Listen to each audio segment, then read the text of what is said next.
এই বলে ফোন কেটে দিল বউ। আমি ভাবতে লাগলাম লেজ পাইলো কই, পেছনে তাকে চেক করে দেখলাম লেজ তো নাই আমার। তাহলে কি ধরে টানার কথা বললো?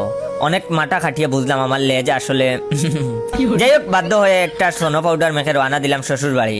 আমার শরীরের রং একদম কালা। আমার নাম জয় হলেও ছোটবেলা থেকে সবাই আমাকে খাইল্লা বলে ডাকতো, এমনকি বাবা মাও। যখন বুঝতাম না তখন ভাবতাম আমার অন্য নাম মনে হয় খাইল্লা।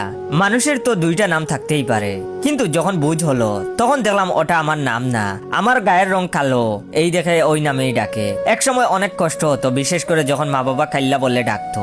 স্কুলের শিক্ষকরাও ওই নামে ডাকতো।